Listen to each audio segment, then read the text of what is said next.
नमस्कार दोस्तों, मैं Daljeet Singh DS study one में आपका स्वागत है। आज हम पढ़ने वाले हैं यहाँ पे परमाणु, ठीक है, परमाणु संरचना। ठीक है, तो यहाँ पे हम आज पढ़ने वाले हैं परमाणु संरचना के बारे में। तो यहाँ पे हमने 23 क्वेश्चन लिखे हुए हैं, तो हम आज 23 क्वेश्चन ध्यान से देखिएगा हमारे, ठीक है। आपको अच्छे तरीके से बताया जाएगा और आपको याद भी हो जाएगा यहीं पर, ठीक है। तो परमाणु देखिएगा, पहला क्वेश्चन है, परमाणु के नाभिक में होते हैं। परमाणु के नाभिक में क्या क्या होता है? प्रोटॉन और क्या होता है? न्यूट्रॉन होता है। परमाणु के नाभिक में होता है प्रोटॉन और न्यूट्रॉन, ठीक है। विद्युत तटस्थ और कमजोर सुषमाणु पर परस्पर प्रभाव है किसका? न्यूट्रिनो का। किसका होता है? न्यूट्रिनो का। विद्युत तटस्थ और कमजोर सुषमाणु पर परस्पर प्रभाव होता है किसका? न्यूट्रिनो का, ठीक है। तीसरा क्वेश्चन है, इलेक्ट्रॉन के समतुल्य प्रतिद्रव्य कणों को कहा जाता है। प्रतिद्रव्य कणों को क्या कहा जाता है? पॉजिट्रॉन। इलेक्ट्रॉन के समतुल्य प्रतिद्रव्य कणों को कहा जाता है, क्या कहा जाता है? पॉजिट्रॉन, ठीक है। इलेक्ट्रॉन की खोज किसने की थी? J.J. थॉमसन। इलेक्ट्रॉन की खोज किसने की थी? J.J. थॉमसन। तो आपको एक ट्रिक बता देते हैं, ईटा पर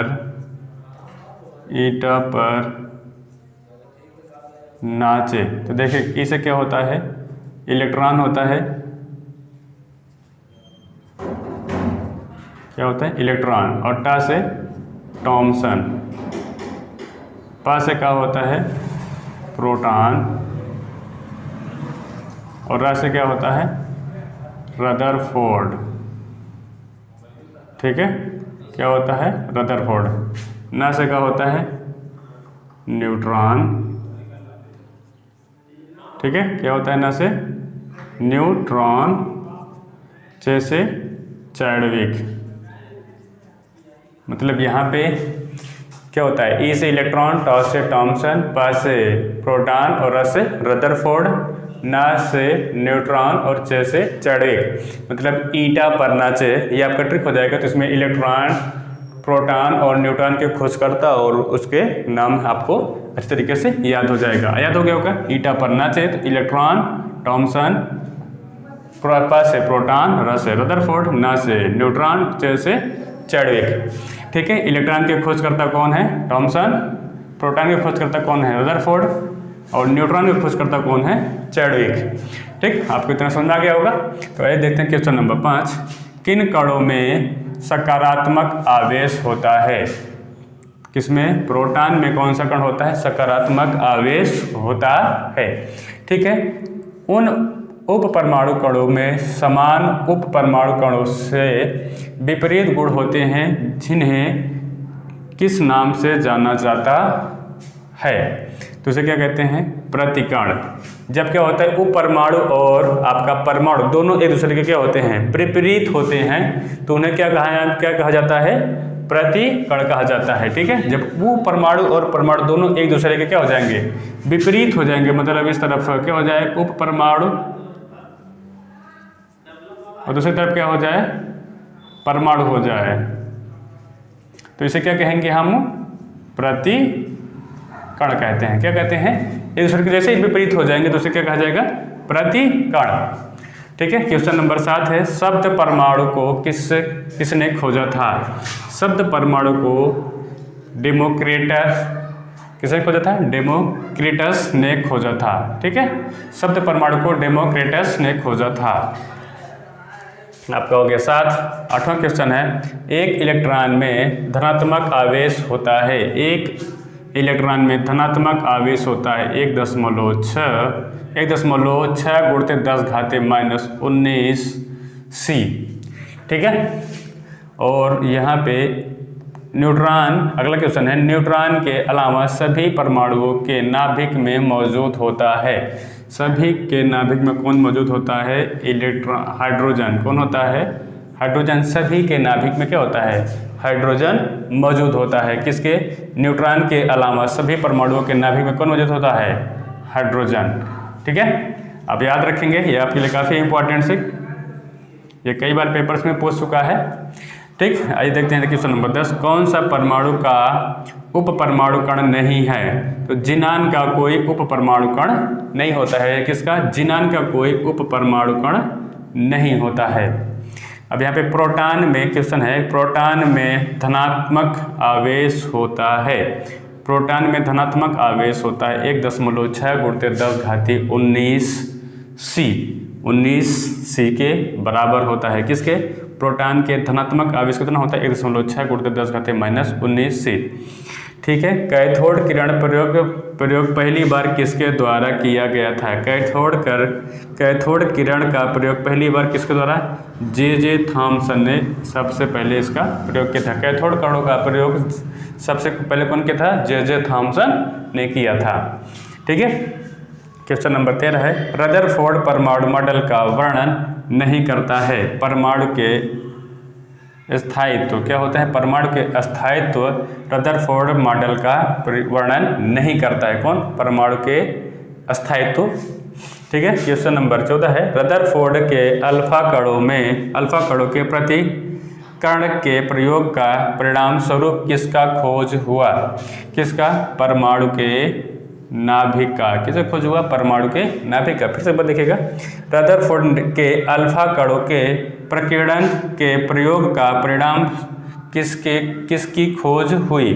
परमाणु के नाभिक की खोज हुई। जब इन्होंने यहाँ पे अल्फा कणों का प्रकीर्णन किया, मतलब इसका जब किसी पदार्थ के ऊपर प्रकीर्णन डाला इन्होंने, तो वहाँ पे इसका प्रयोग करने के बाद किसका? अल्फा का यहाँ पे परमाणु के नाभिक की खोज हुई। ठीक है। यहाँ पे क्वेश्चन नंबर 15 है, रदरफोर्ड प्रयोग में अल्फा कणों का एक पतली परत डाला गया, वो किसका था? सोने की पत्ती का। जब सोने की पत्ती इन्होंने डाला किस पे? रदरफोर्ड ने अपने प्रयोगों पे डाला, तो वहाँ पे इन्होंने देखा कि उसमें से क्या निकला था? परमाणु के नाभिक निकल रहे थे। किसमें से? सोने की पत्ती पर जब अल्फा कणों का बौछार किया गया तब क्या निकला? परमाणु के नाभिक निकले। ठीक है। अगला क्वेश्चन है, परमाणु का नाभिक मॉडल पहली बार किसके द्वारा खोजा गया था? रदरफोर्ड के द्वारा। किसके द्वारा? रदरफोर्ड के द्वारा। तो इनका पूरा नाम होता है अर्नेस्ट रदरफोर्ड। क्या होता है? अर्नेस्ट रदरफोर्ड होता है। ठीक है। परमाणु का नाभिक मॉडल पहली बार किसने खोजा था? रदरफोर्ड ने। ठीक है। क्वेश्चन नंबर 17 है, यम कक्ष में समायोजित किए जा सकने वाले इलेक्ट्रॉन की अधिकतम संख्या होती है। कितना होता है? 18। यम कक्ष में समायोजित किए जा सकने वाले कितने होते हैं? 18 होते हैं। अब यन कक्षा में पूछ ले, तो अगर पूछे कि यन कक्षा में समायोजित होने वाले इलेक्ट्रॉनों की अधिकतम संख्या कितनी होती है, तो यहाँ पे कितना हो जाएगा? 32। अगर ये पूछ ले कि यल कक्षा में समायोजित होने वाले इलेक्ट्रॉनों की अधिकतम संख्या कितनी होती है, तो 8 हो जाएगा। एल में 8, एन में 32 और यम में कितना होता है? 18। ठीक है। अगला क्वेश्चन है, एक तत्व की परमाणु संख्या 13 है, तो उस तत्व में कितने सेल होते हैं? तो कितने सेल होते हैं? 3 सेल होते हैं। किसी की पूछ लेगा, एक तत्व की परमाणु संख्या 13 है, तो उस तत्व में इलेक्ट्रॉन सेल कितने होते हैं? 3। ठीक है। अगला क्वेश्चन है, बाह्यतम कोश में उपस्थित इलेक्ट्रॉन की संख्या को कहा जाता है? समायोजन इलेक्ट्रॉन। क्या कहते हैं? समायोजक इलेक्ट्रॉन कहते हैं। किसे कहा जाता है? बाह्यतम कोश के उपस्थित इलेक्ट्रॉनों की संख्या को कहा जाता है। जो बाह्यतम कोश होता है इलेक्ट्रॉनों का, उसे क्या कहा जाता है? समायोजक इलेक्ट्रॉन। जैसे यहाँ पे इस प्रकार से है, यहाँ पे क्या है? बीच में नाभिक होता है। जो बाह्यतम कोश हो जाएगा, जो बाहरी वाला कोश हो जाएगा, एकदम बाहर वाला, उसे क्या कहते हैं? संयोजक इलेक्ट्रॉन कहते हैं। ठीक है। क्या कहते हैं? संयोजक इलेक्ट्रॉन। ठीक। यहाँ पे 20 नंबर है, एक कोश में मौजूद इलेक्ट्रॉनों की अधिकतम संख्या किस सूत्र द्वारा ज्ञात करते हैं? तो 2n² द्वारा क्या करते हैं? इसे हम ज्ञात करते हैं कि अधिकतम यहाँ पे एक कोश में मौजूद इलेक्ट्रॉनों की संख्याएं कितनी होती हैं, तो किस में? 2n² के रूप में। ठीक है। यहाँ पे 2n² हो जाएगा, जो बाहर यहाँ पे किस कोश में कितने इलेक्ट्रॉन होते हैं, तो ज्ञात करने के लिए। आइए क्वेश्चन नंबर 21 देखते हैं, हीलियम को छोड़कर सभी नोबल गैसों में बाहरी कोश में कितने इलेक्ट्रॉन होते हैं? तो 8। बाहरी कोश में 8 इलेक्ट्रॉन होते हैं। किसको? नोबल गैसों में बाहरी कोश में कितने इलेक्ट्रॉन होते हैं? 8। किसको? हीलियम को छोड़ करके पूछ लेगा कि हीलियम को छोड़ करके बाहरी कोश में कितने इलेक्ट्रॉन होते हैं, तो 8 होते हैं। ठीक है। क्वेश्चन नंबर 22, कितने बाह्यतम कोश में 1 से 3 इलेक्ट्रॉन हैं? किसके बाह्यतम कोश में 1 से 3 इलेक्ट्रॉन होते हैं? तो किसके धातु में जो होते हैं बाह्यतम कोश में इलेक्ट्रॉनों की संख्या कितनी होती है? 1 से 3 के बीच में होती है। किसमें? धातुओं के बीच, धातुओं में। ठीक है। यहाँ पे क्वेश्चन नंबर 23, सबसे बाहरी ऑर्बिट में इलेक्ट्रॉन की संख्या एक समान होती है। किसमें? आसियम में, एस में और बीआई जो होता है, एस और बीआई होता है। इसमें क्या होता है? ऑर्बिट में इलेक्ट्रॉनों की संख्या एक समान होती है। इसमें दोनों में एस और बीआई, इसे बीलियम कहते हैं और इसे आर्सेनियम क्या कहते हैं, ऐसे कुछ है, ज़्यादा नहीं आ रहा है। ठीक है। तो आज के लिए बस इतना ही। अगर आपको हमारा वीडियो अच्छा लगा तो हमारे चैनल को सब्सक्राइब कर लीजिएगा, और आपको हमारा वीडियो अच्छा लगा तो लाइक जरूर करिएगा, और आपको कमेंट बॉक्स में कमेंट करके बता दीजिएगा कि आपको हमारा वीडियो कैसा लगा। आज के लिए बस इतना ही। धन्यवाद।